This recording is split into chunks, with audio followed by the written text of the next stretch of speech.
Good evening. Your school started tomorrow. Yes. Yours started. It's on the side.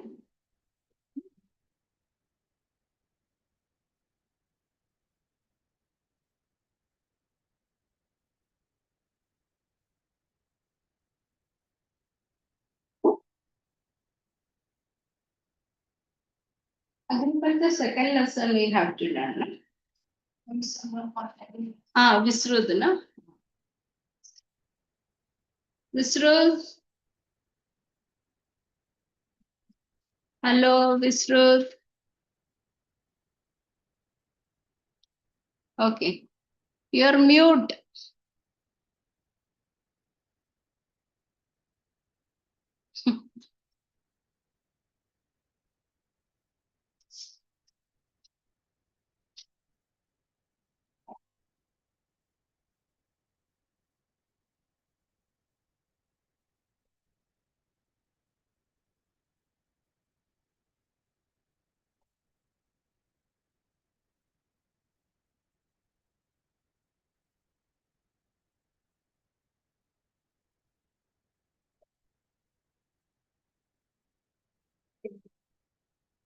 Yes, lesson we have learned about. Visrud, am I audible? Yes, ma'am. Okay. So previous lesson we have learned about which are the methods of agriculture, isn't it? Then what was the other part we have learned? Agricultural seasons we have learned, no? Correct? The problems faced by the Indian farmers and what are the methods introduced in agricultural system. Chapter 12 we have. Okay. Before that, one more thing, let me ask you. Other parts which Ankits have started, any lesson is incomplete? Huh? Any lesson is incomplete? Minerals. Minerals. So he started, not completed. Okay. I have.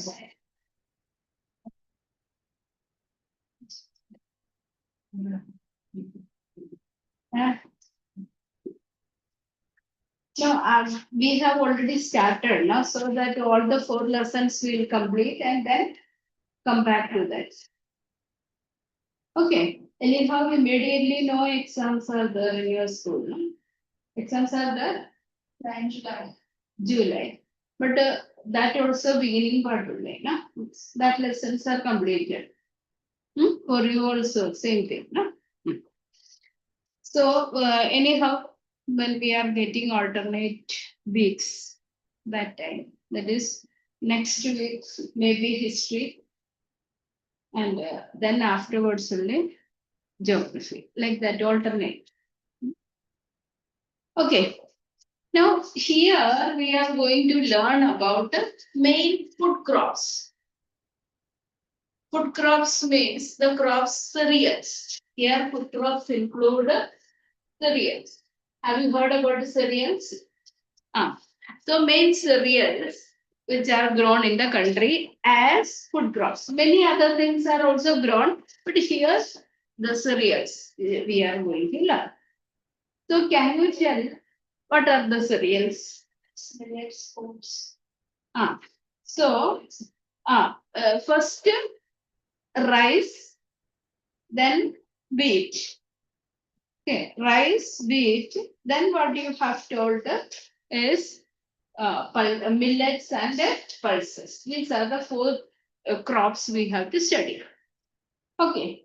In this lesson, we will study about the agricultural season. I thought that I have completed that agricultural season. This lesson only we will learn. See, all the crops are not grown in the same time.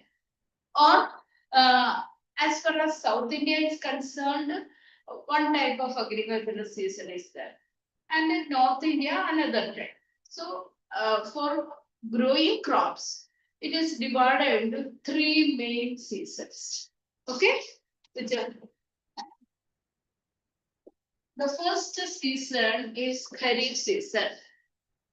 Kharif season, otherwise we call it monsoon. Okay, monsoon is what the rainy season. The seeds are sown with the onset of monsoon. What is onset of monsoon? With the coming. When monsoon arrives, the seeds are sown. Then that is what the Kharif crop. So all those Kharif crops are done like that only with the onset of monsoon, and during the monsoon season it grows. And harvest just before that next season, that is October. September, October, harvesting is done. So here onset of monsoon means mostly June, July. That is sowing is done. Okay. Now, next that is harvesting is done in the month of September, October.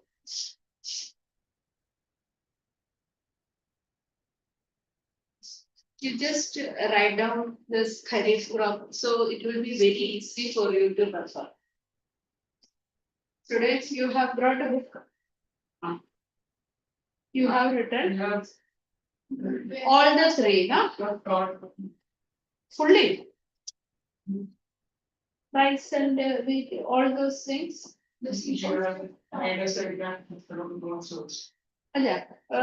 Pulses, millets, everything. Only seeds. Okay. Okay. Let us record. Now, the sowing is done in the month of June, July, and the harvesting is done in the month of September, October. So that means during the rainy season it is growing, Kharif crop. After that Kharif, the next season is Rabi. Rabi. What is that? It is winter crop. And this one winter when it is October, November is the season. You just tell if you have written. October, November is sowing. And March, April. March, April harvesting. Okay. Then it is winter crop we have seen. And which is the most important winter crop? Which is the most important Kharif crop? Rice. Okay. Now what is the third crop?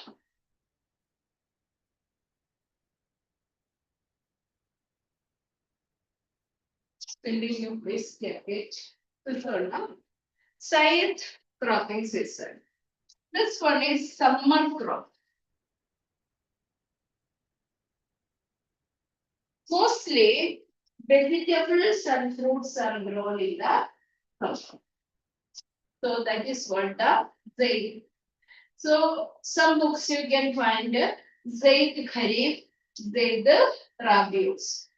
So in North India, it is grown in the Kharif season, and in South India, it is grown in that Rabi. That is why Zaid Kharif, Zaid Rabi. Is it clear? Shall we move to one by one the food crops?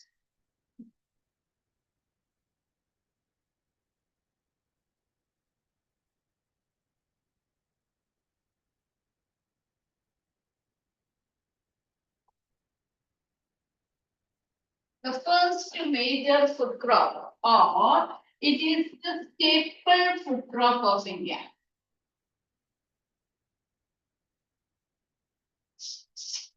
Okay, staple food crop of India. It is the second largest producer in the world.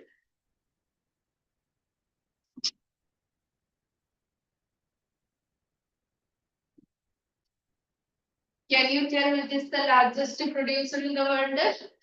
China. So India is the second largest producer in the world. Now, what type of crop is this? Rice? Just now we have studied what type of crop? Paddy. So, what is the climatic condition required? So here you have to write a climate. Okay, climate. Warm and humid climate.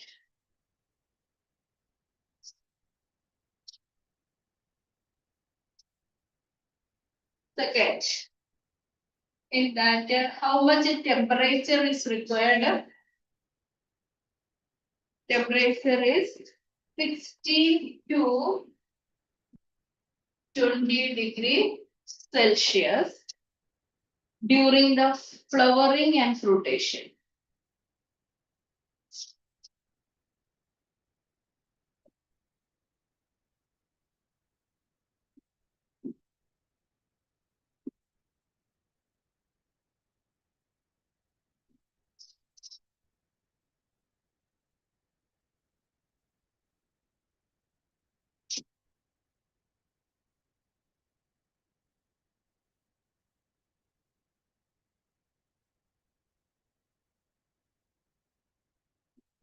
We know that rice is grown in standing water.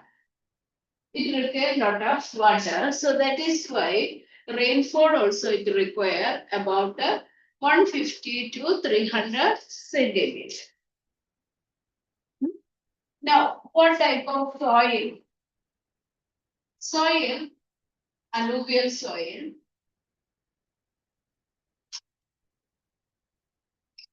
black, loamy soil.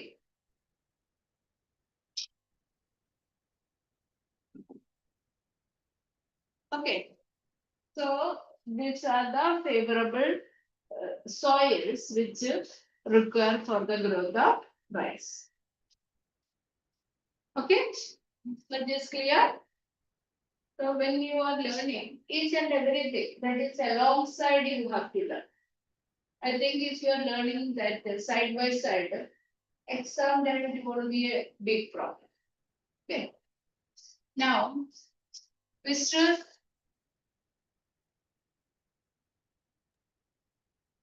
Yes, ma'am. Are you able to see the board and all? Yes, ma'am. I'm noting. You are at home or some other place? I'm at home. My exams are going on. That's why I'm attending online. Okay. Which subject is over? Uh, language, English literature, and history is over. Geography is next week. Ajay. Geography is next week. Yes. History, history when History yesterday only over. over. Done nicely. Yes. Which lessons were there? Union Parliament. Then first lesson, first war of independence. Then nationalism and first phase, third chapter. Okay, okay, okay. You did not give the test here. No, ma'am, I was having exam the next day. That's why. Oh, that is why you were prepared. Yes. So, what type of conditions are required for the growth of rice?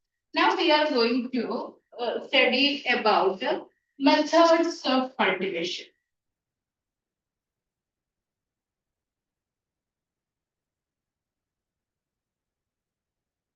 Since there are different methods.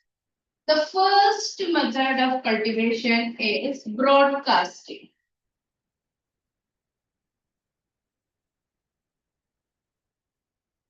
in which the seeds are sown like that by broadcasting.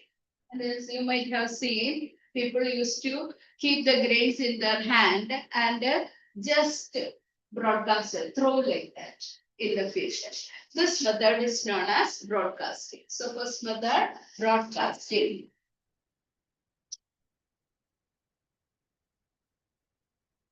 The seeds are scattered. You just write it. Seeds are scattered seeds are scattered all over the field after plowing it.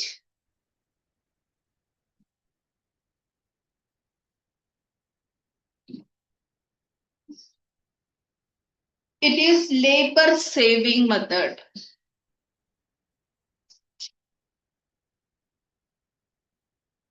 Labor saving method.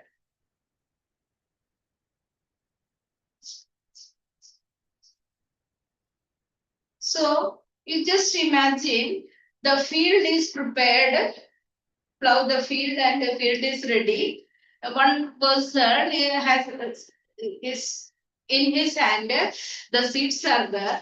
He take that is a handful of seeds and then just scatter like this. So wherever that seeds are fallen, after 1 or 2 days, new shoots start coming. So this method is known as broadcasting method. Now the second method is drilling method. Drilling. It is a method in which seeds are dropped in a straight line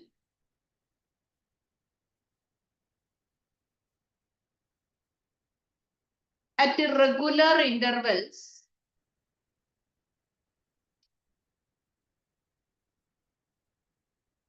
through a bamboo shaft.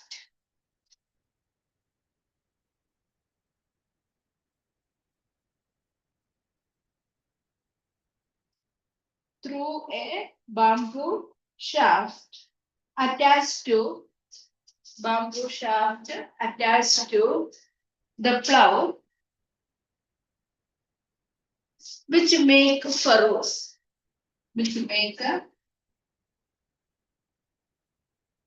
furrows.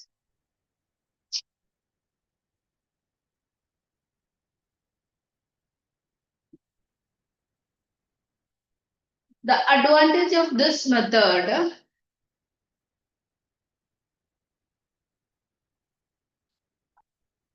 is that seeds fall in the furrows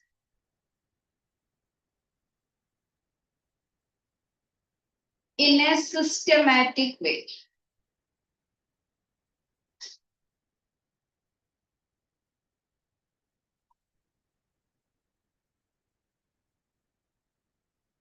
The germination rate of the seeds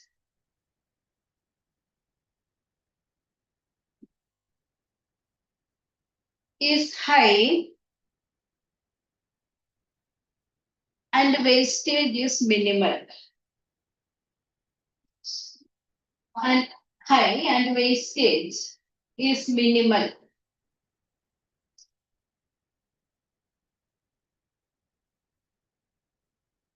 We'll see that methods after this. Let me complete another method. So first is broadcasting. That is simply scattering that seeds. But drilling method, what is that? Bamboo shaft. That means a stick like bamboos you have seen. So this one is attached to the plow. Have you seen the plow? No. The plow is that for clearing that land. Okay. Bullocks are making loose. Soil to be loose. Okay. So on that plow, in a line, bamboo sticks are attached. So straight line it is there, and at the equal distance where this holes are to be made. So when this plow is moving ahead, that means that bullock is taking that plow ahead. So what is happening? The shaft will dig that furrow and put that seed inside. It is simultaneously taking place. Only one seed will be dropped in that furrow. So what is the advantage? Wastage will be less and it will be done in straight line. It will not be in group. Means when they are throwing that seed, that is scattering the seed. So some places you can see a bunch is fallen. So here that kind of wastage also not taking place and the growth also equal because it is inside that furrow and that way it is very advantageous method. And the third one is dippling.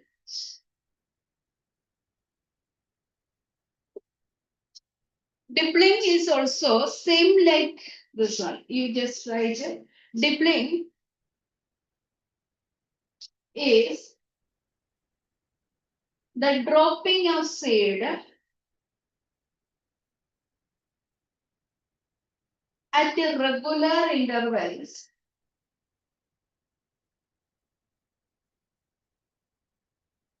in the furrows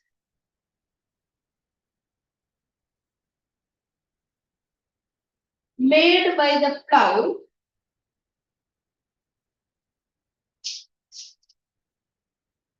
with the help of a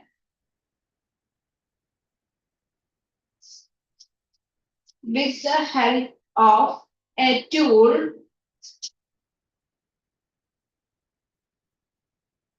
called dibber.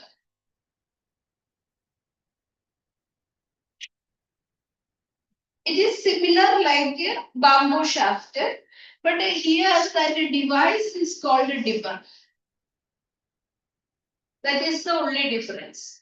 In the place of bamboo shaft, dibber is used for digging as well as putting that, dropping that seed. Got it? Now, fourth method, transplanting.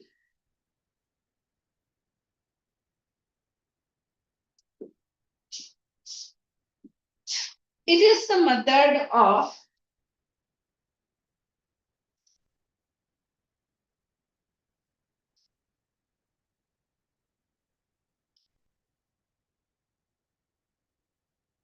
transplanting the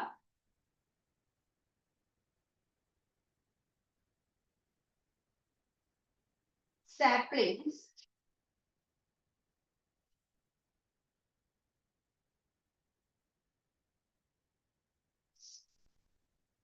which are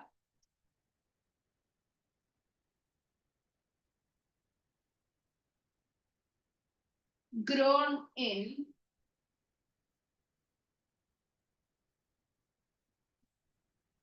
well prepared nurseries.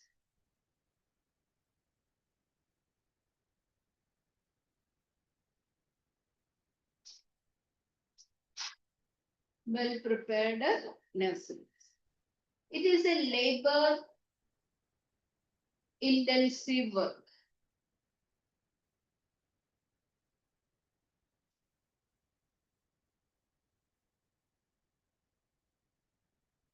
Okay, so what is happening in the prepared nurseries? The seeds are sown. Understood. After 20-25 days, the seeds are grown into small plants. That is called the saplings. And they remove it, made it into bunches, and brought to that field which is prepared for planting, transplanting.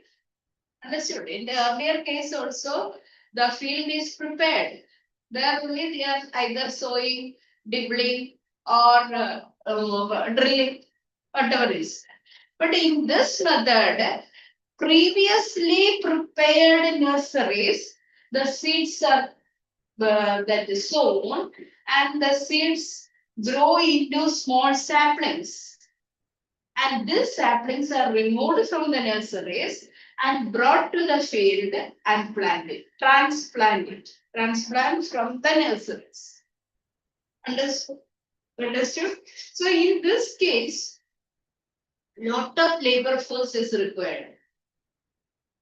In the earlier cases, sowing time, only one person is required.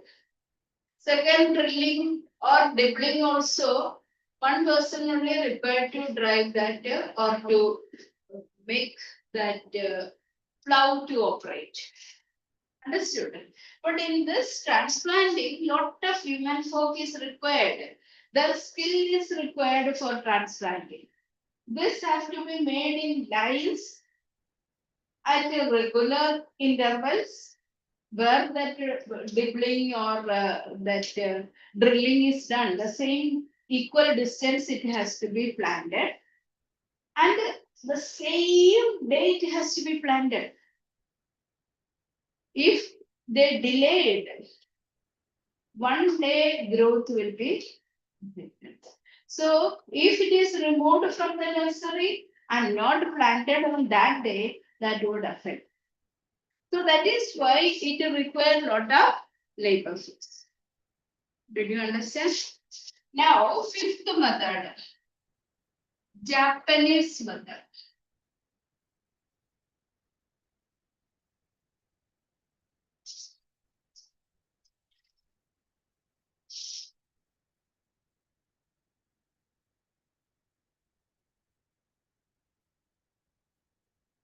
In this method, better quality seeds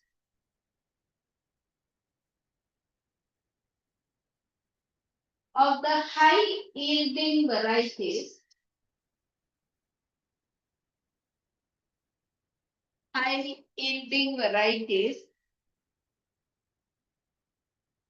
seed are used. The seeds are sown in raised nursery beds.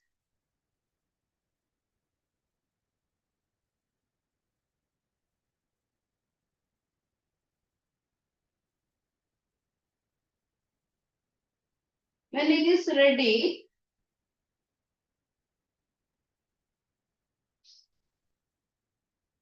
the saplings are transplanted to the prepared field.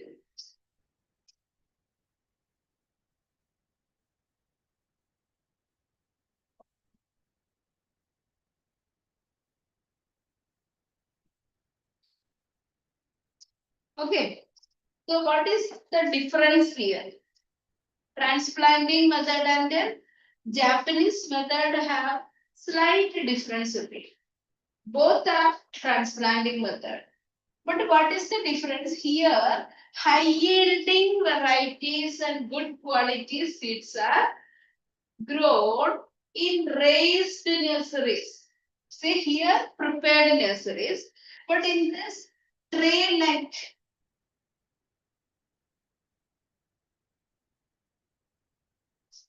layers, the trays are made. In that trays only, these seeds are planted. And after that, it grow to that certain height as a sapling, it will be brought to the field and then they transplant it.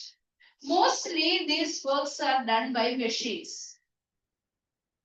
This transplantation technique is done by machines. Instead of that human labor, here machines are used. What is that? The trays will be lifted like that, and it is attached to that tractor. And when it is moving, the machine will place that plants at a regular intervals. So, in this method, high yielding variety of seeds are used. The other one, any seeds are planted in the nursery. Did you get the different methods? Huh? All time we'll see that one, which are the ways of planting. Next part is that there are two varieties of rice. One is in the highland area, that is where dry rice can be grown. We know that paddy is grown in the field where water is standing water is rich. So highland paddy did not require that kind of standing water. Then there is lowland paddy where that is standing water it is grown. These are the two varieties. Clear? Highland or upland paddy and lowland.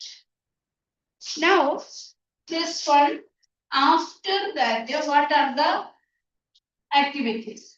See, seeds are sown that we know that many methods are done. In between, weeds have to be removed, fertilizers have to be added. So when the time of when the seeds are matured, the grains are fully grown. Then the next work is harvesting.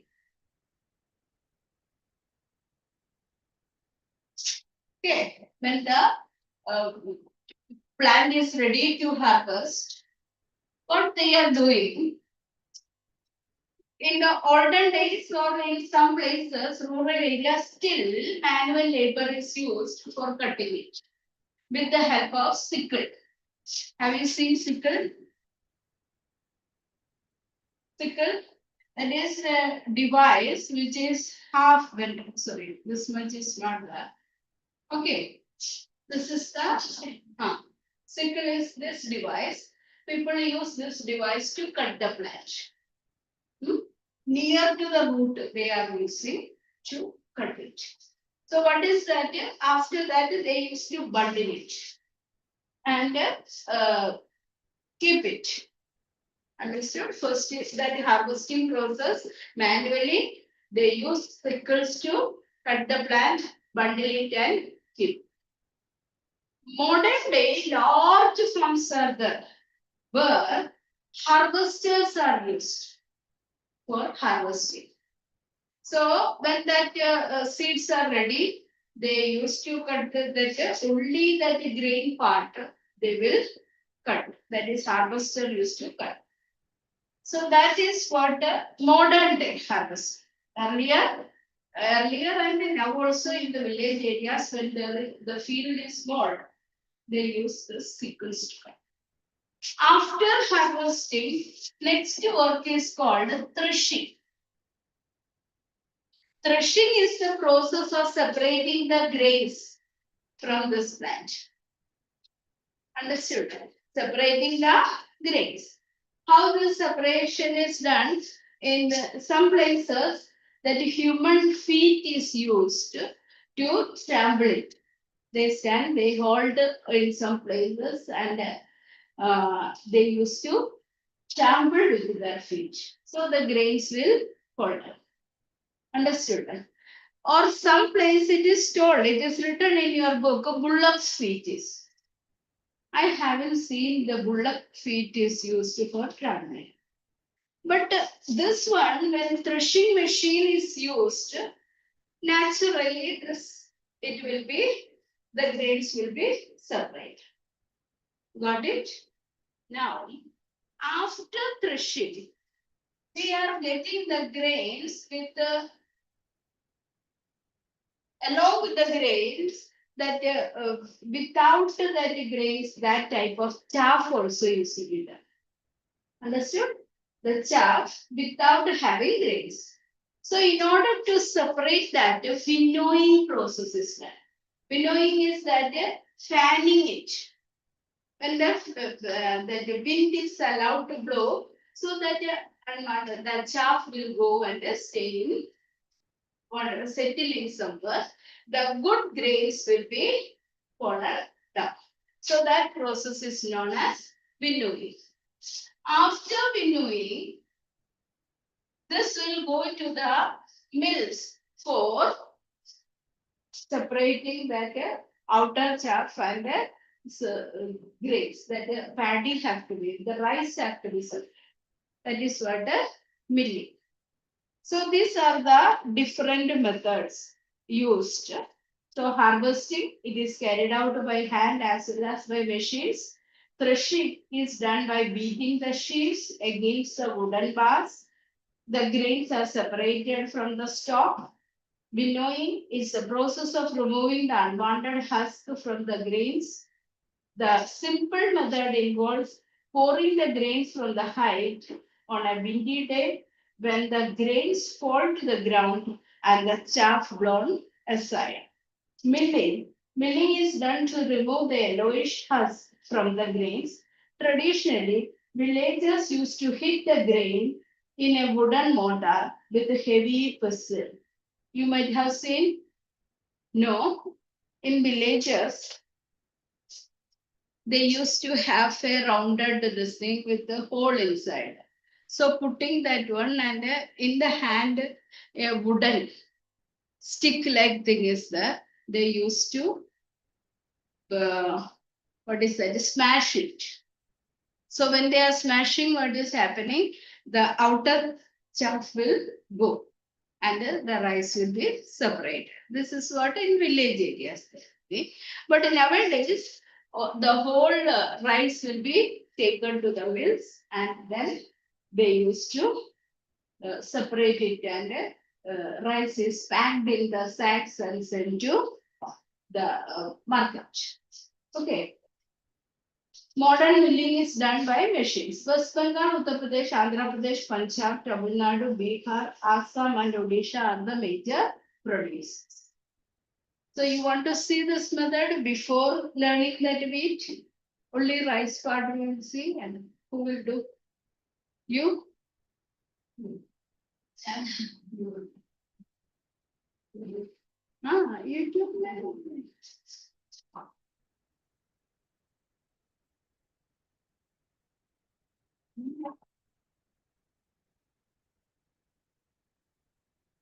You have to share it, yeah? You ask him how to do it. हाँ, ये share कैसे करना है?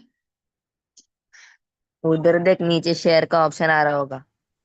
Okay पहले अच्छा slide को तो कौन है इतना ये तो लगा लिया अपने लोगों को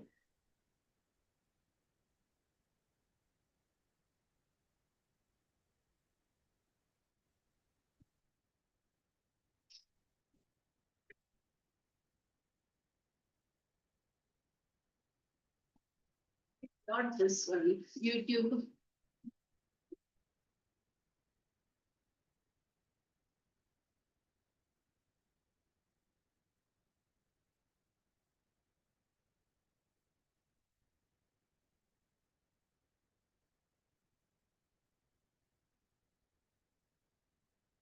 just type it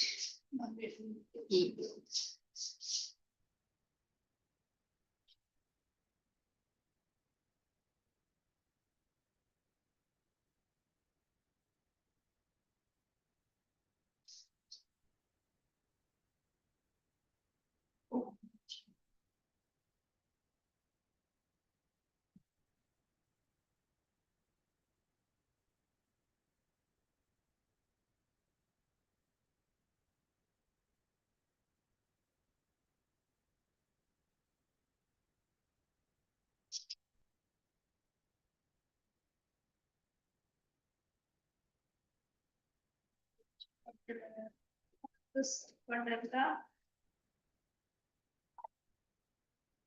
methods of rice cultivation.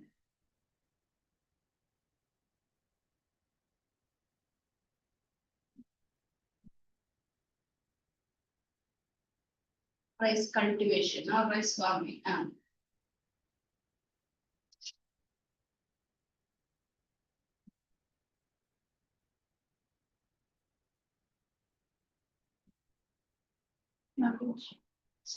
From this.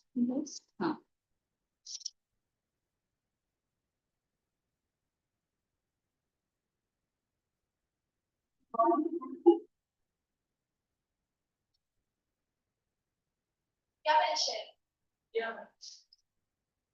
Visruta, can you see? Yes, ma'am.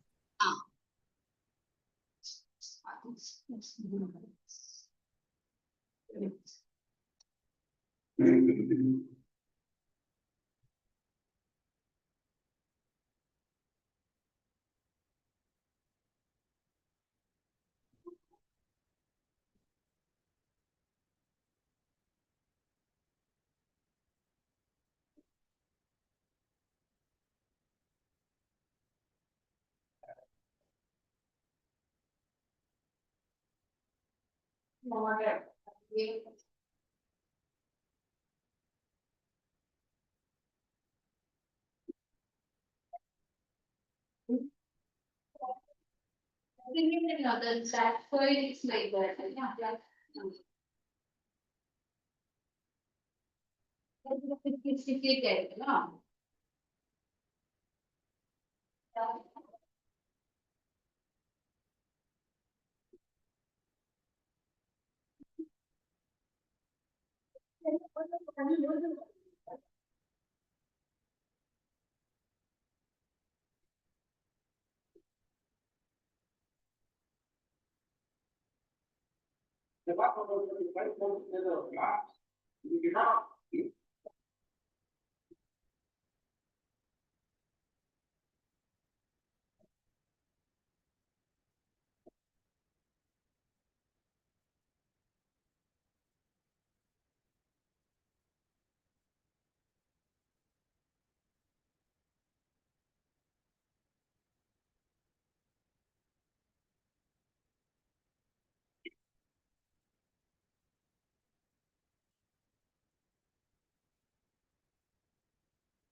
Funding. Make the two parties.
Yes.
Yeah.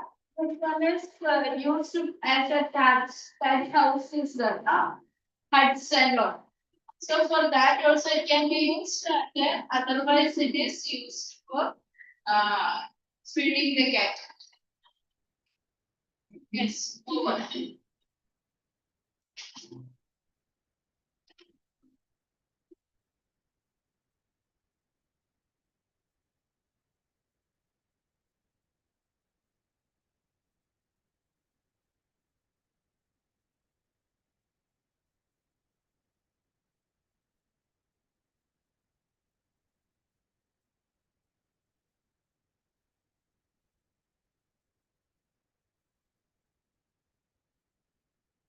Vishnuti, can you see the board now?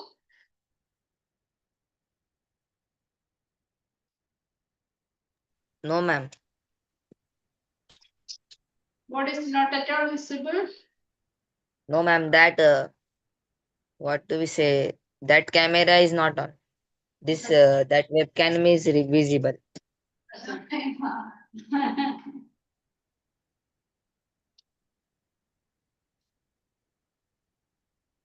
Learning, no.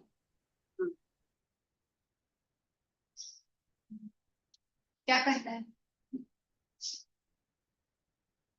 Tell which Where yeah. हाँ ये वाला इसको on कर दे हाँ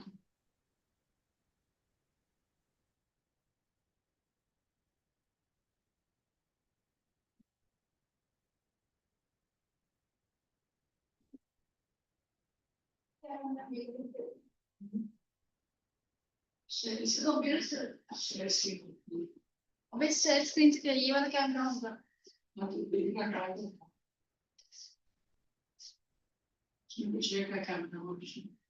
नहीं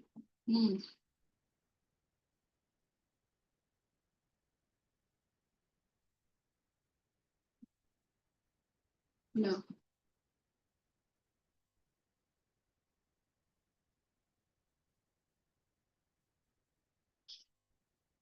don't refer share is that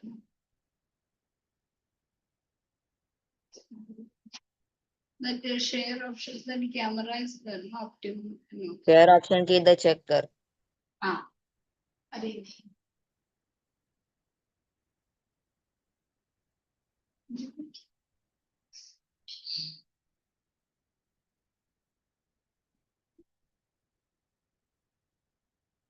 no Or else, ma'am, you can tilt the computer towards the board. Yes. You just okay. So can you see that the wheat? They want to see. Okay, okay. Afterwards, this one directly you can see the board. No, afterwards you ask the thing. Okay. Wheat. We know that all over the world, if you are taking major cereal crop is wheat. In India, major cereal crop is rice and wheat is second. But all over the world, if you are taking, wheat is the major cereal crop.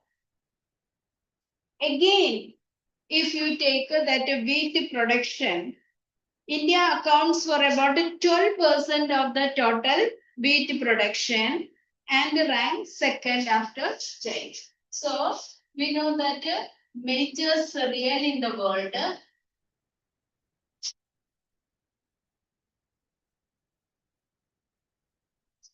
then India produces 12% and second producer in the world.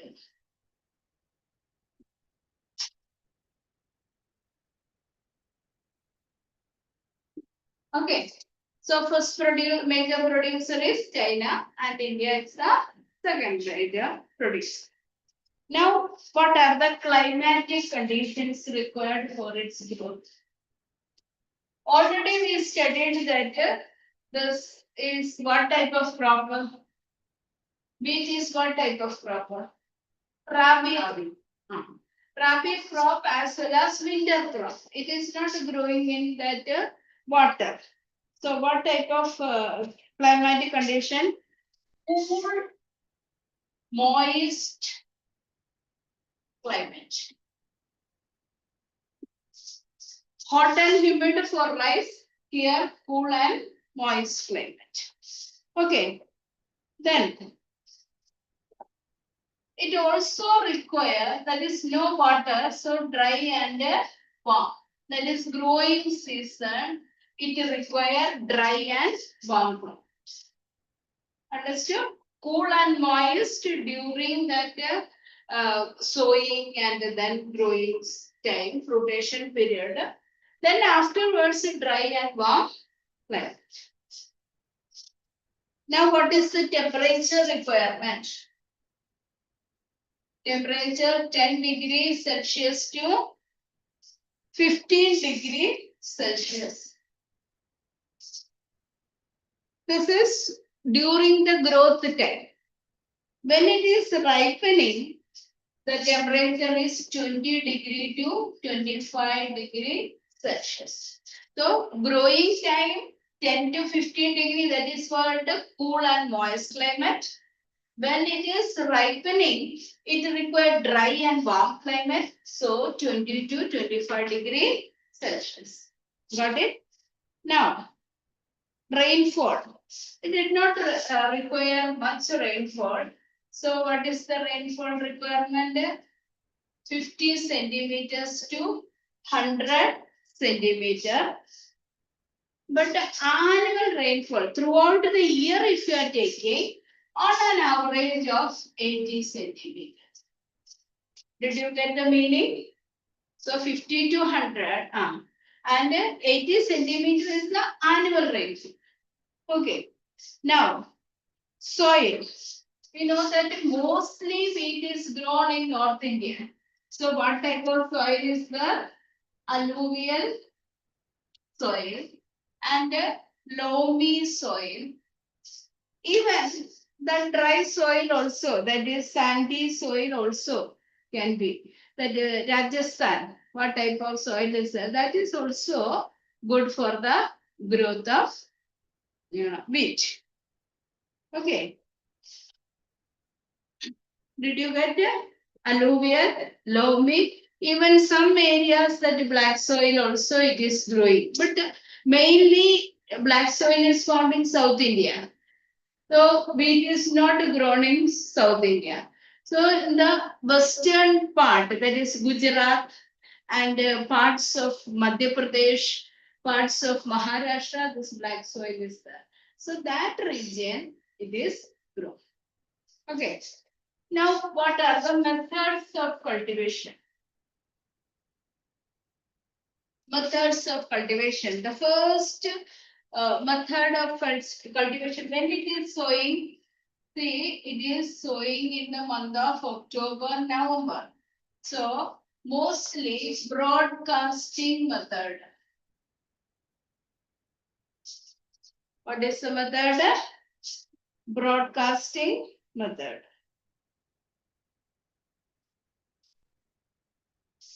So, it is done in the month of October, November, depends upon the climate. If it is too cold, that is not good. So that is why little temperature is also required. That is why it will be like that, October, November. If it is done in the month of November, that grains start coming from the month of January. Understood? In order to get the grains start coming through flowering, fruitation, and all will be in the month of January. Then the harvesting can be done in the month of March. So it depends upon that how that condition is there. Sometimes if our withdrawing monsoon is delayed, so October, November, that rainfall will be there. Understood. So it is not that good for sowing. So that is why we tell that October, November. It can be in the month of November also, depends upon the cooler conditions. Did you get it? So harvesting is done in the month of which month? March. Now it requires sunshine, good sunshine. That is why we have seen dry and warm during that maturity time. But ripening time, that is when that fruit started coming, that time rainfall is required. You might have studied in your climate lesson, western disturbance. What is Yes. western disturbance is a kind of cyclonic rainfall which originates from Mediterranean and traveling all the way down and hit on that hills, northwestern hills, Karakoram and all, and give rainfall. So this is very good for the ripening of wheat. As it will disturb the climate of the country, it is called western disturbance, but it is good for the rabi crop. Did you understand western disturbance? So this crop started fruitation and that time only western disturbance occurred.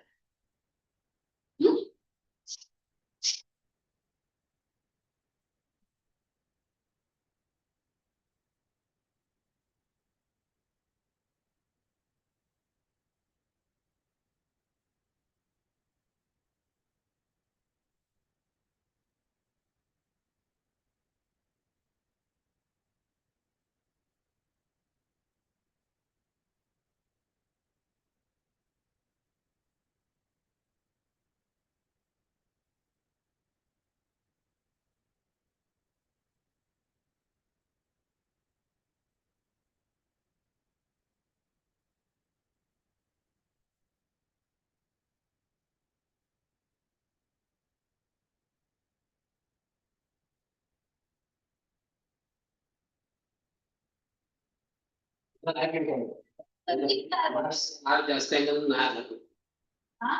तुला marks जास्त आहे म्हणून पाठवतो. येईल.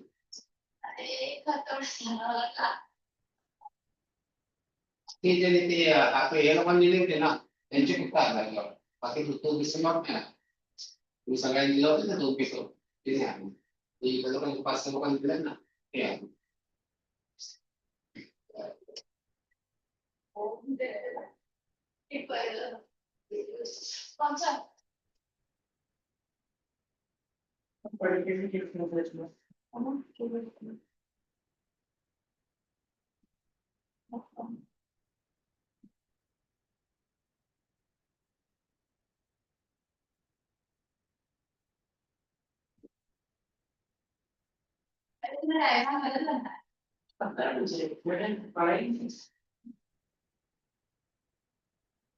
ये क्या metaphase के बाद का है क्या मुझे?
काही करत असते उलट पालट.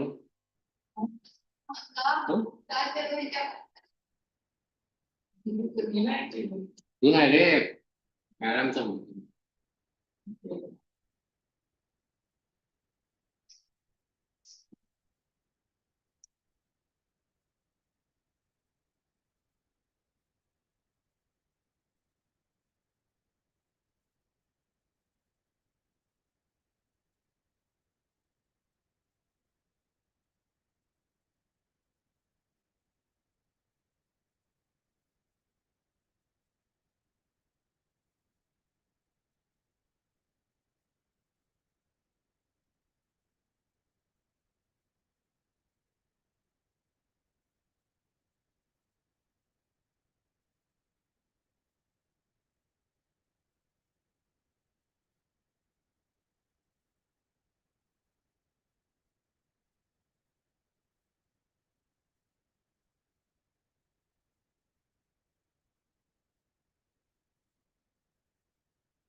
Now, harvesting, mostly that harvesting is done with the help of machines.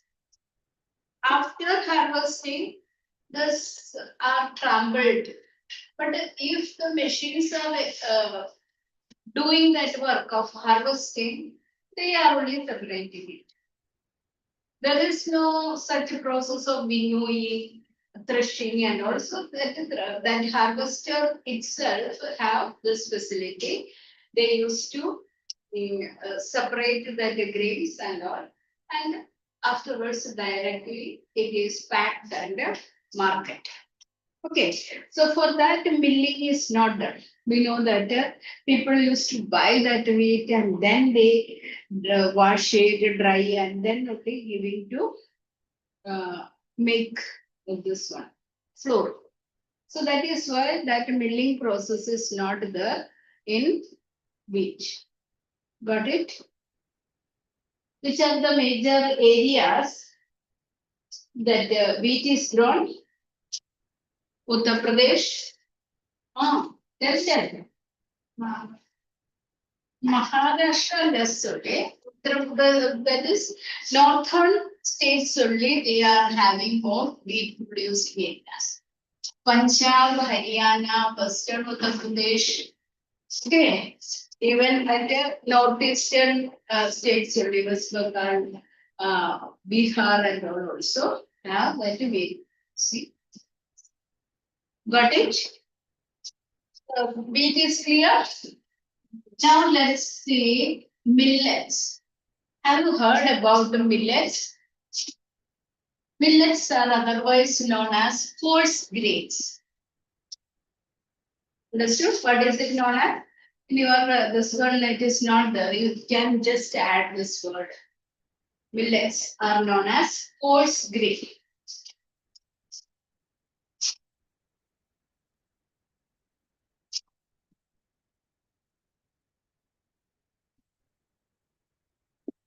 So it is used as roughage. Understood? It contains nutrients and all. This one is a peculiar type at the millets.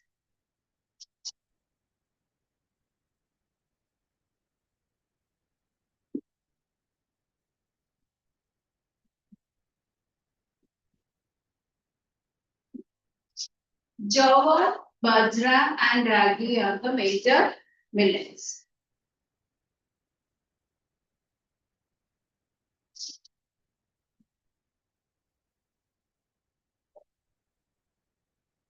Highly nutritious and easily digestible.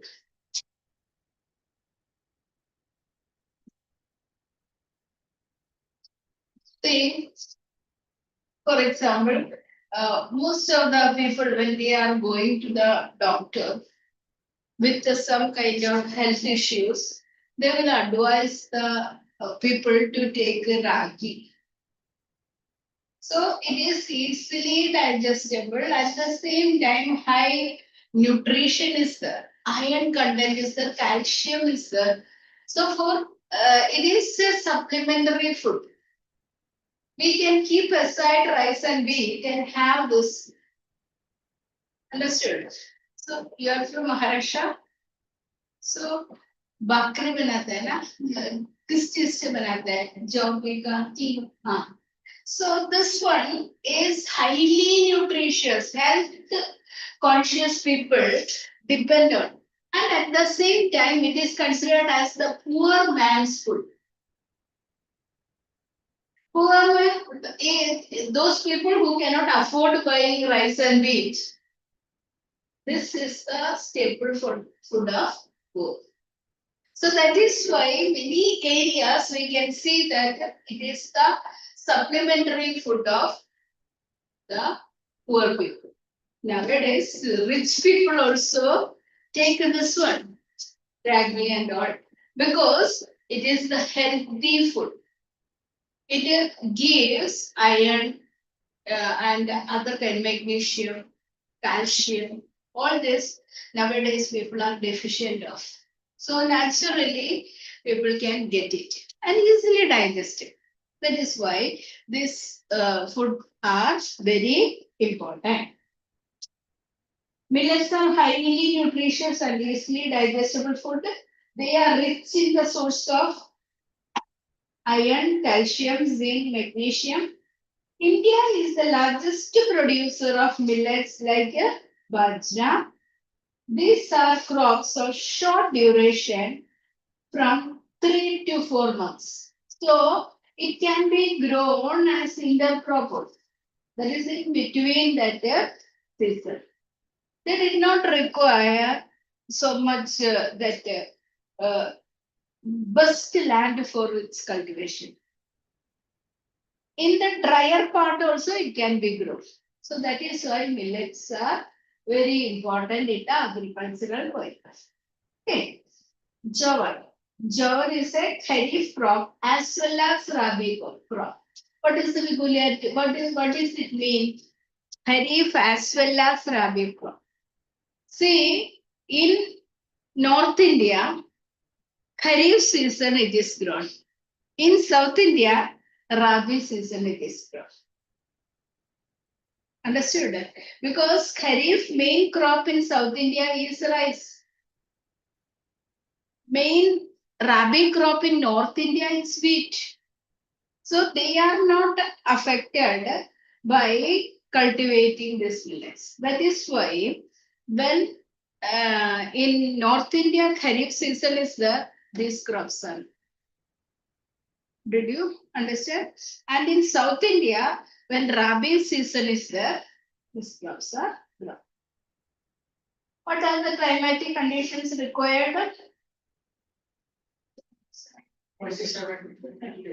Yes. What is the rainfall requirement?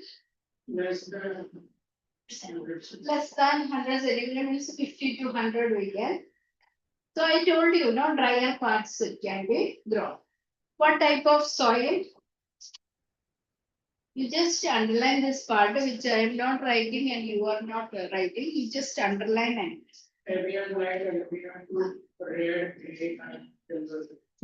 All the types of soil it can be grown. So it did not require that best suited land which is meant for cereal crops. So that is little lower variety also can be used. What are the methods of cultivation? Broadcasting method. Which are the major producers? Maharashtra, Madhya Pradesh, Andhra Pradesh, Telangana and Karnataka. So means South Indian states are the major producers. Bajra. What is the other name of Bajra? Bulrush. Is there or not? It's there. Bulrush. This is an important millet crop. It is generally grown as a mixed crop with the cotton, flour and rye. Along with the other crops, it is grown. It is a short season kharif crop. Temperature. What is the temperature requirement? 25 to 30 degrees. Rainfall. Again the same thing. Less than 100. That means 50 to 100. Soil. Red sandy loams, black soil are the best. Method of cultivation. Broadcasting. Which are the states where this crop is grown? Rajasthan, Maharashtra, Gujarat, so these are the states where it is grown. Understood? Ragi. What is the other name for ragi? Buckwheat. Buckwheat. Important method grown in dry parts of South India and some parts of Northern India. Climatic condition. It requires lesser temperature only. What is that? 20 to 30 degrees Celsius. Rainfall 50 to 100.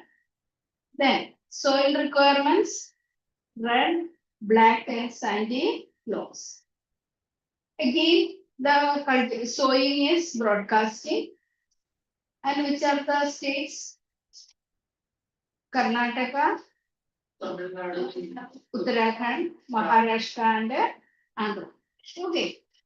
Now let us come to pulses. What are pulses? Hmm? Have you seen pulses? P varieties are the dal is tur. So all these are rajma. Rajma is included or not? I don't know. So all these are the pulses. India is the major producer, consumer, and exporter of pulses. Because in India, people prefer vegetarian diet. For the vegetarian diet, protein is coming from this pulse. So for that purpose, they grow pulses. That is one. So here I am writing the protein. Then another important feature about this pulses is that it is a leguminous crop. What is leguminous crop? See, have you heard about the nitrogen fixation? Yes. See, the atmospheric nitrogen is absorbed by the stem of this plant. And when this plant, that is harvesting is done, the plant will remain there, right? And this nitrogen which is accumulated on the stem will be added to soil. So this work, the atmospheric nitrogen with the soil is done by these crops. And it is rich in protein, we have already studied. Then it can be grown as an intercrop. Intercrop means we know that sometimes the land is left fallow to retain the fertility. That time these crops are grown. So it adds the natural fertility. So that is why pulses are very important. Okay. So what are points you have studied? Just either underline or write. Pulses are cultivated as Kharif as well as Rabi crop. Kharif as well as Rabi crop.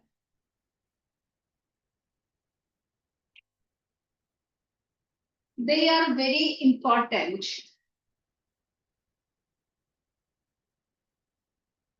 part in the diet of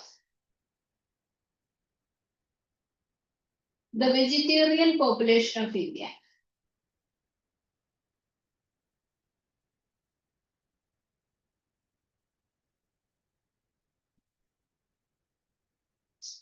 Major crops are chana,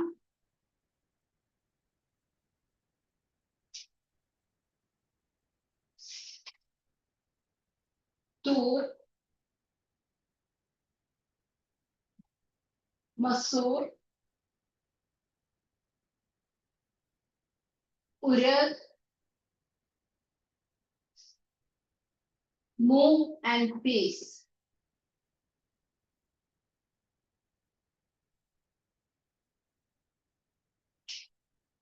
They are very important. Next point, they are very important because they are a good source of protein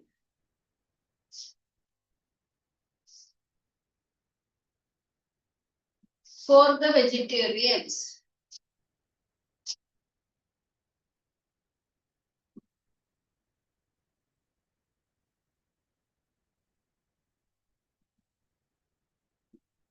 Second point,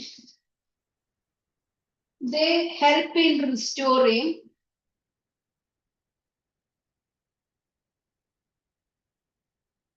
soil fertility.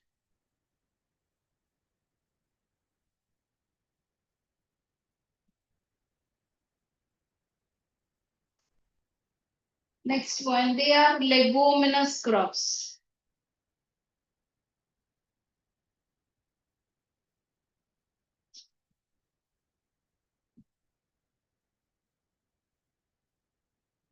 Next, they have the ability to fix atmospheric nitrogen in the soil.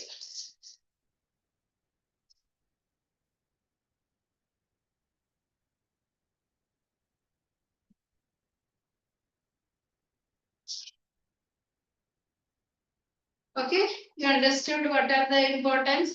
One is very important thing is that as a country where vegetarian diet is preferred, in order to get protein, this is what the supplement. Can you imagine a day without dal in your food? So that is major component in your food, isn't it? But in South India, we are not having that much compulsion. But here, that full meal means that is an ingredient, isn't it? Full meal means dal is to be included and other varieties also. So that is why, in order to get that protein for the vegetarian population, this is the only supplement.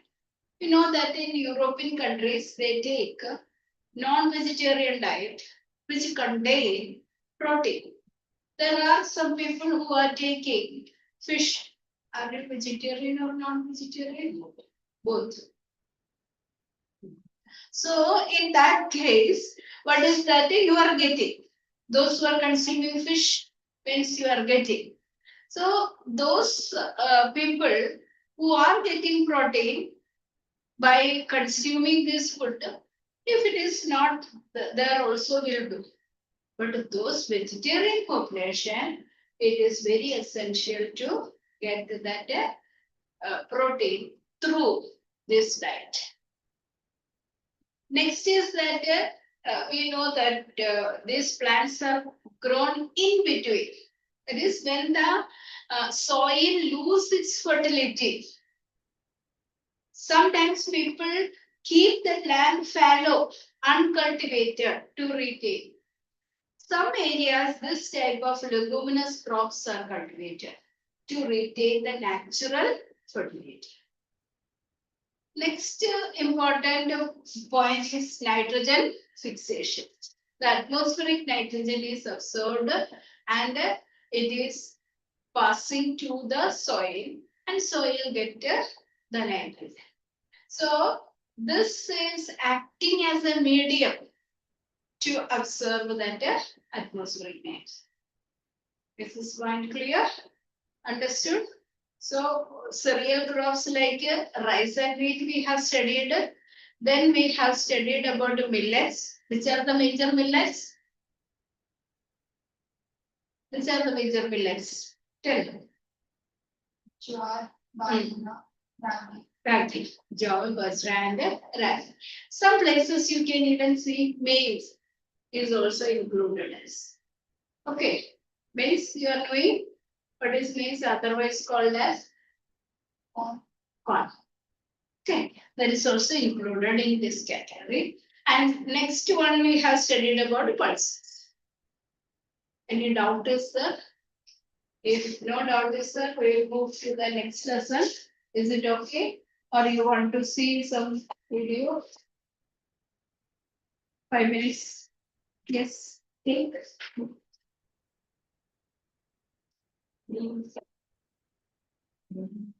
Done. Begin the working. I don't know how to do it. PDF, oh.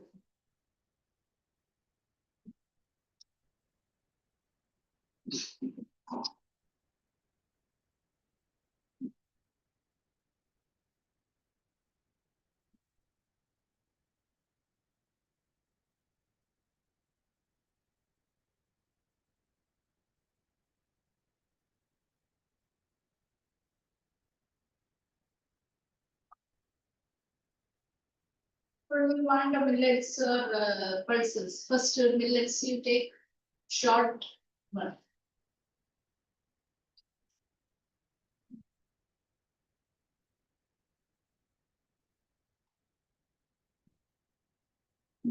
Millets of what that? There is a recipe, no? What is that? No. That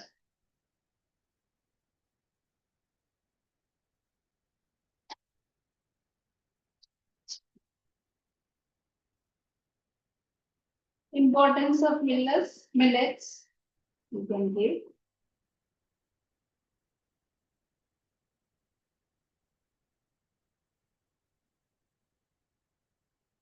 Then grow method of growing.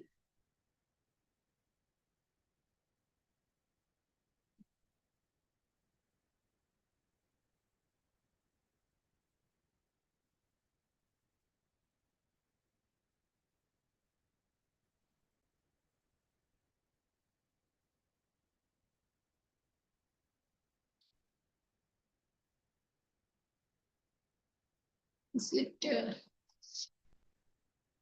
You just see either of this one. You just which one is. You're sharing, you know?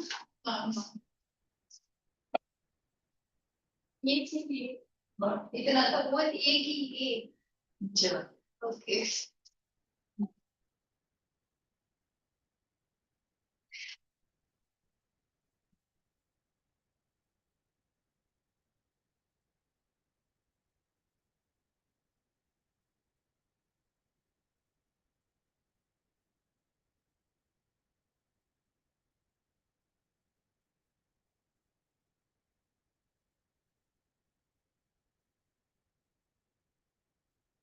Welcome to our channel Speakership Technology. In today's video, we are going to see the types of millet found in India and their importance. India is the largest producer of varieties of millets. However, over the last 6 decades, the area under millet production in India has been shrinking ever after the Green Revolution in the 1950s. A sizable area under millet cultivation was shifted to other crops, and this has been an extraordinary loss to India's food and farming systems. Millets are one of the oldest foods. These are the small scale hardy crops which can grow well in dry zones or rain-filled areas under marginal conditions of soil quality and moisture. Millets are cultivated in low fertile land, tribal, and dry and mountainous areas. These areas include Haryana, Uttar Pradesh, Chhattisgarh, Gujarat, Rajasthan, Madhya Pradesh, Maharashtra, Andhra, Karnataka, Tamil Nadu, and Telangana.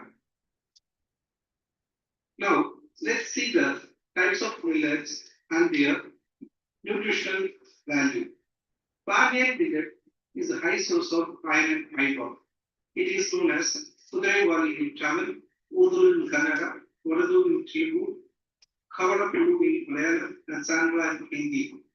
Pinky millet is a staple that is very good substitute for oats and cereals.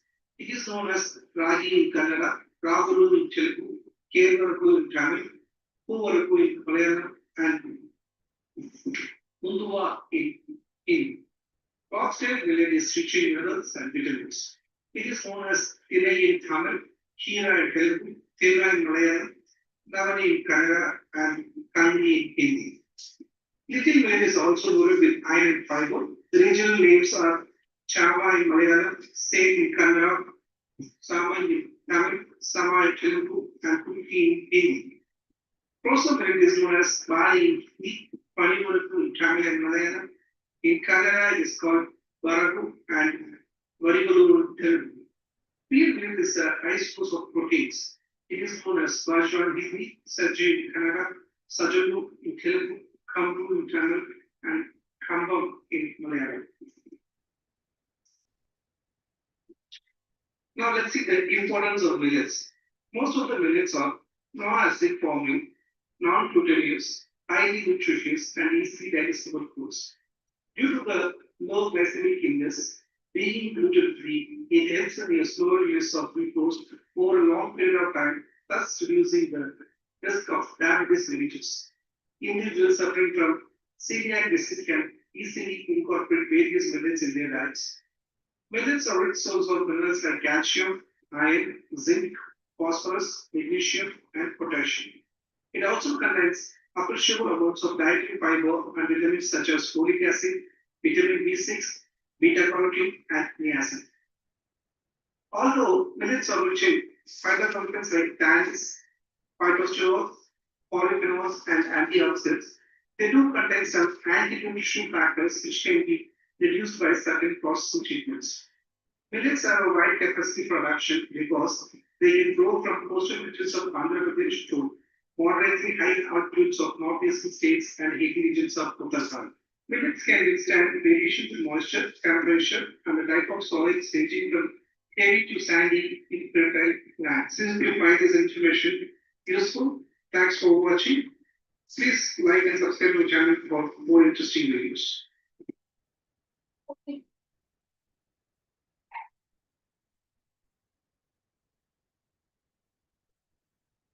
You want this thing? Last one, what is that?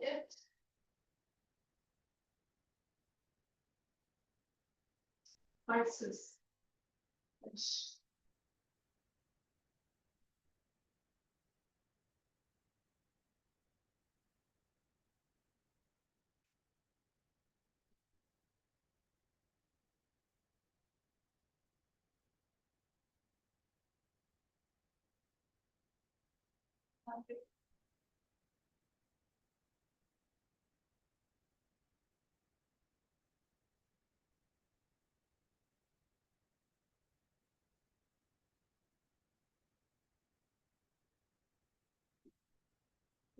Now, which one is missing?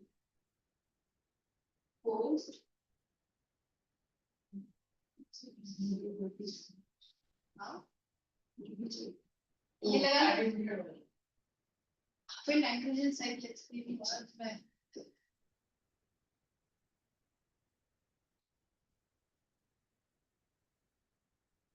What is the making? Yes.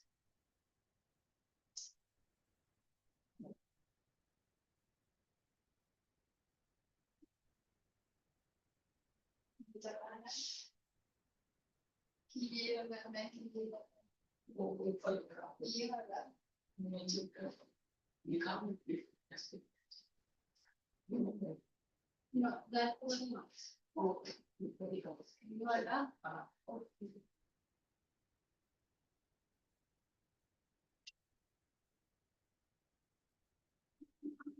In India, pulses such as chickpeas, lentils, and chickpeas are major food source of protein and complex carbohydrates, and are genuine and affordable for consumers. Pulses are useful for farmers too because they improve soil health and help to increase soil fertility. The main problem with the pulses is the price volatility.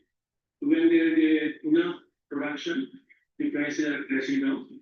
And if there is scarcity, prices are skyrocketing. Rising prices for pulses are making this key protein source less affordable, so consumers are eating fewer pulses and diets have become less healthy. We need to see that how we can stabilize prices of pulses. It should benefit farmers, also the consumers. But in that recipe, those other brands are getting Let's say very highly risky commodity, pulses are responding more to the weather kind of situation, distribution of rainfall, droughts, irrigation. So the non-price factors are more important for increasing pulse production.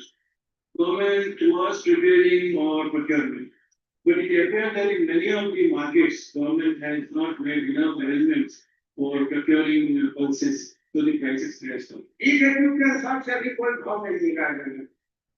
Rate तो सही लगता नहीं जहाँ rate से माल का होना चाहिए rate नहीं लगा मसूर का उससे भी डाउन चला गया क्या करेगा फिर में देने वाले हम लोग पैदा होता है तो नहीं मिलता जहाँ पर रखे जाता We have a decoupling of production centers in not to start, it's the best situation center. Previously, it used to be produced in the same place. So it also means that the importance of getting supply chain right has really evolved. That's really the concept of the model in the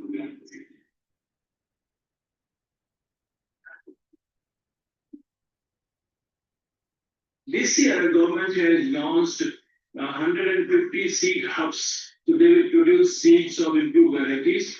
These varieties have potential to increase production. So, and we are proposing that we incentivize farmer producer organization is an important institutional arrangement where if the farmer are producing pulses together and they get access to improved seeds, fertilizer, good knowledge about the production processes. It helps from two angles. One, it reduces their production cost, increase productivity, increase income at that level. And when they are contracting the market chain, so the market cost is coming down. Also, they brand pulses and brand directly taking advantage of the higher retail prices. Influence taken up lots of studies on pulses. And last year was International Year of Pulses. So we started our study before that, so that we can contribute significantly in this committee and eventually to advise them to redesign and support prices. We work very closely with the Ministry of Finance and first we trusted in how to do pricing policy. It was to do a redesign to create support price system for how to make actually more consistent to environmental service. What it means in terms of soil testing, fertilizer subsidy, and then we'll start fixing prices. I'm sure that the farmer will benefit out of this kind of recommendation we have made. If these research and policy recommendations are helping the government of India devise better strategies to stabilize the price of pulses so that this important food will be less risky for farmers to grow and more affordable for consumers to buy.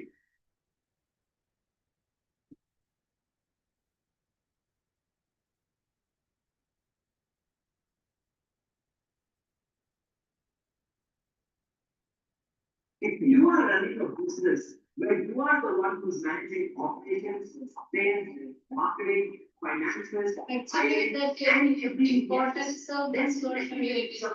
that's really running a business. Your business is making you run because you set yourself in a trap or in a trap of self-employment. Self-employment is a situation where you start a business, you create it.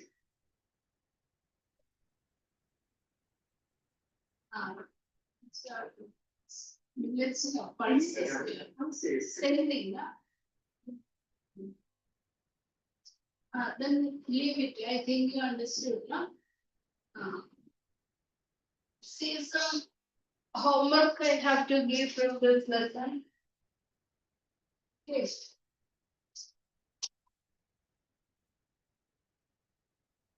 From this lesson, homework. Volume is there with you? Yes. So you take that volume and mark it. See, this type of question will come. Are you able to page 55?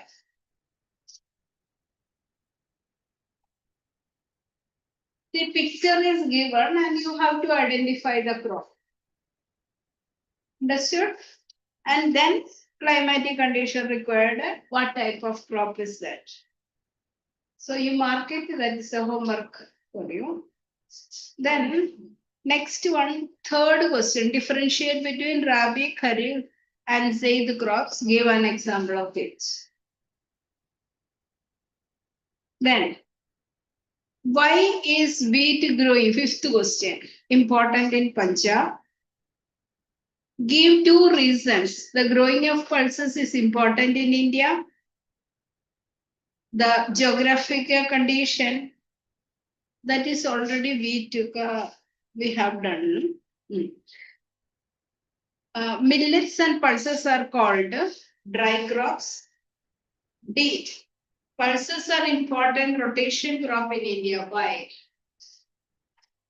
Okay. Eighth question. Give two natural factors and one man-made factor that favor the cultivation of wheat in Punjab.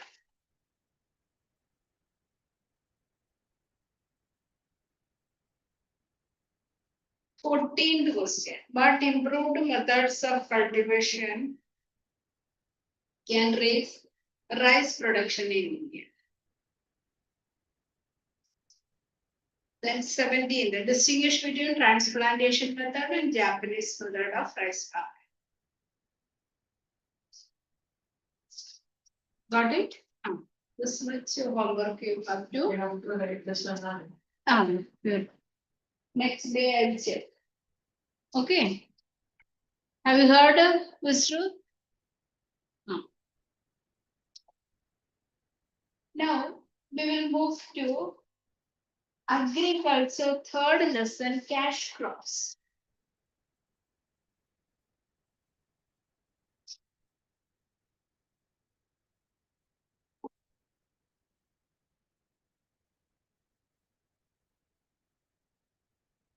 This first time we were learning some food crops. Major cereals also we have learned and millets and pulses also we have learned. Now here we are going to learn about the cash crops. Can anyone tell me what is cash crops? Tea, coffee, tea. The crops which Crops. are sold, Ah, grown to sold, yes, grown yes. to sell. They are sold for profits. Yeah, see this one, cash crops are mainly grown for selling purpose. So when we learned about the previous type of crops, we are using it for consumption purpose. We are producing, but these crops are mainly for selling purpose. So we can find certain different categories of cash crops. So the first category of cash crops which we are going to learn from here is sugarcane, then oil seeds. Okay, these are the two things which we are going to study in this lesson. Have you seen that sugarcane? Yes. Sugarcane is what type of crop? Cash crop, but what is that? See, how many of you have seen that crop? Okay, you saw how it is. Chord, isn't it? Yes, you have seen. Chord. Then, what is the peculiar perennial? What is the meaning of perennial? Perennial means it requires a growth period of 10 to 18 months. Longer growing season is that. So that is why perennial. And what is that? It's tropical.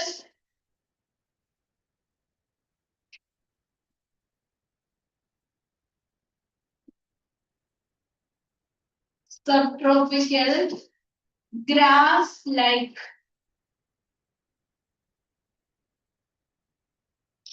So it is looking like a grass, its leaves at the top is looking like a grass. Understood what are the? It's a tall, perennial, tropical, subtropical, grass like a plant. And which part of it is used? It's a grass like plant. Which part is used? Can you tell? Stem, isn't it? We are not using the root of it. We are not using the leaf of it. So stem is used for the production of sugar, gur, and honey. Okay. So it is what type of plant you just write? Sugar cane is a tall, perennial, tropical, subtropical, grass-like plant.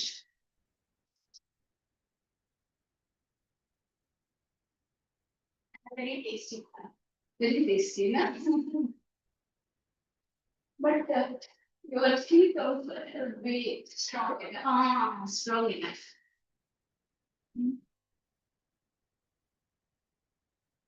I love it, but I also feeling, but I can't feel it.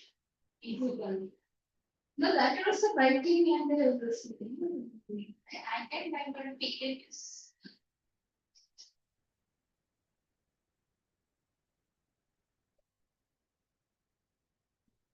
Yes, Miss Ruth, have you completed that one?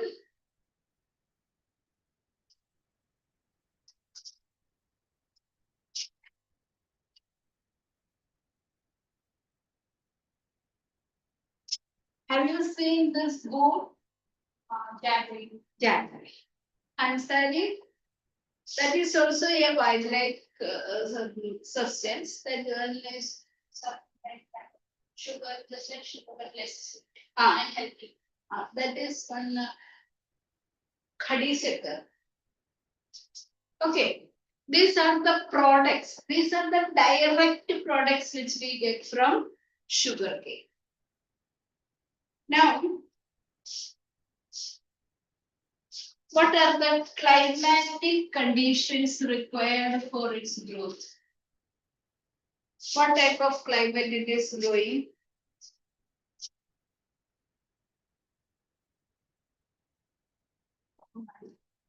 It requires temperature of about how much?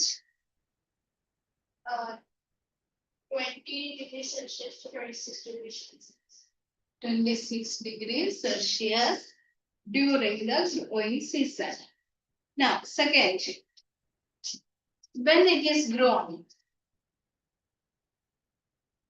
between which months it is grown?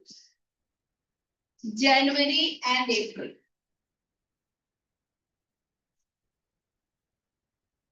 So it is sown in between January and April. Now, frost is harmful.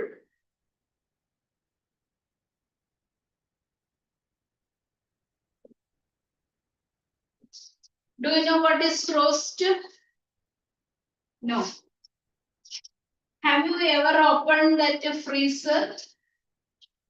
Yes, like ice or something. That is very fine. So that is sometimes that winter season on the plants, this kind of crystals used to be there. But this one is very harmful for sugar cane. So it should be, that means 200 days. You just see that textbook 200 days of frost free.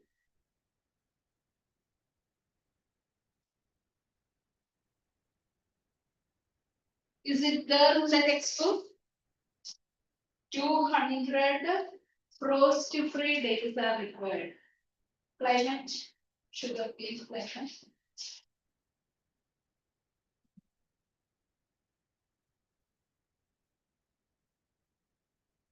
No?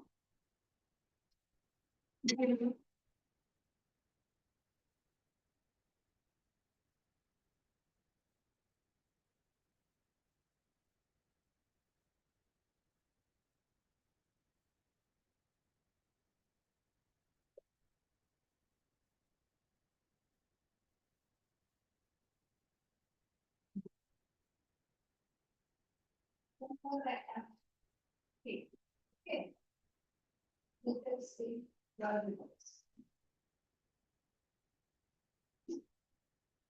Is the saturated taste of frost free. Means the frost is very injurious or harmful for its growth. Now, what type of plant already we have seen? It is grass-like plant. we can add that one fibrous plant. Fibers is there.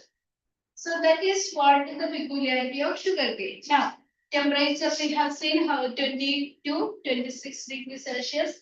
Frost is harmful for this crop. 200 days of frost free. Okay. Now, how much is the rainfall? How much rainfall is required?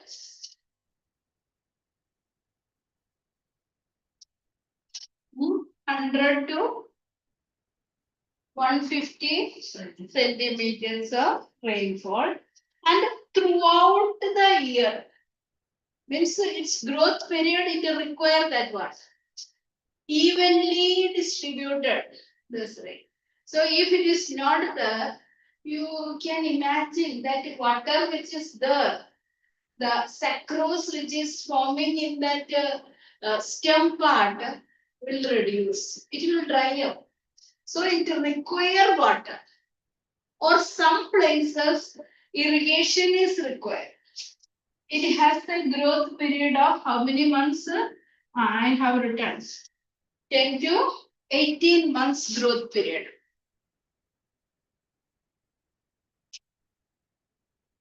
Now, but when we study about irrigation of this rice field or paddy field, we learned that standing water is required. But can standing water allow the sugarcane growth? No. So waterlogging is harmful for this crop because from the root it will get a decay. So in order to avoid, evenly it should be distributed during its growth time. Did you get it? Now, here the methods of cultivation. It is very interesting, different methods it will be asked. So that is why yeah, I'm telling each and everything. When the question is coming, you should not forget. Okay. So methods of cultivation. The first method is sowing.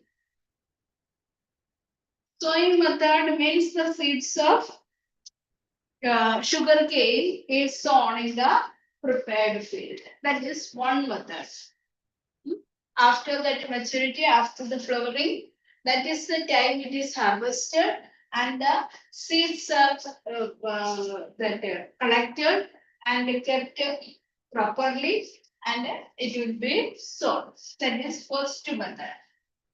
Second method is set method.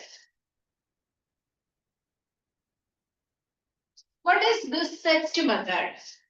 See, the top part of that stem, this plant, where the joints are there, it will be cut. And it will be planted parallelly in furrows. So set method is the method in which the top part of that plant will be cut and planted parallelly. Means it will be allowed to stay like that. Understood? In the soil, they have to be planted, and from the joints, the new shoot is to come. Understood? From that plant, top part, when it is cut and made into pieces, and it is allowed to be grown into that furrows. Furrows channels are made and it will be cut. Now what happened? The joints of that part, new shoots used to come. This method is called as set method. Did you get what is set method? The top part is cut and cut into two pieces and it is placed in that furrows. From the joints, new plant is to come. Another method is called ratoon cropping. So three methods are there. The third method is ratoon cropping. In this system, what is that is the bottom part, the root part, there is plenty of sucrose stored. From that part, the plant is cut and allow that new plant should grow. That is root. Understood? So you just mark these points, which are the methods. Otherwise, I will dictate which one is easy, dictate marking. Take that by sowing method. First method is sowing method. 61. The seeds are sown between January and April. Got it? Second set method.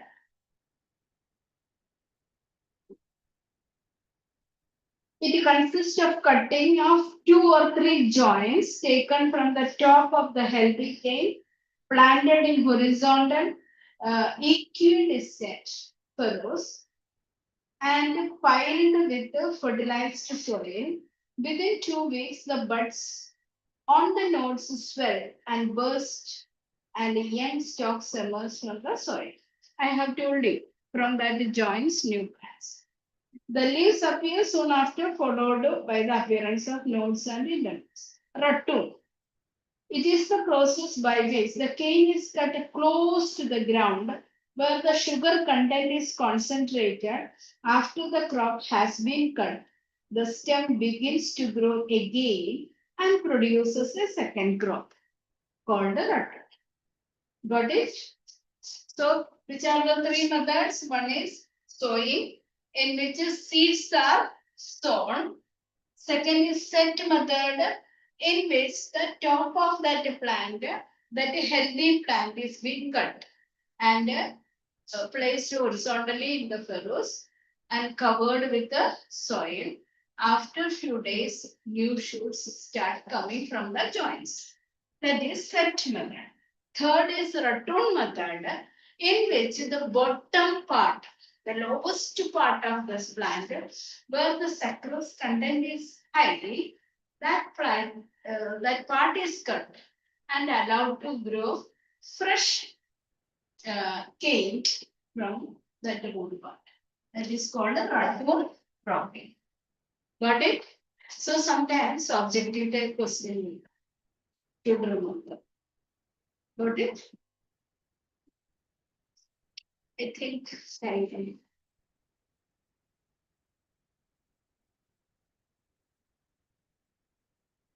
okay.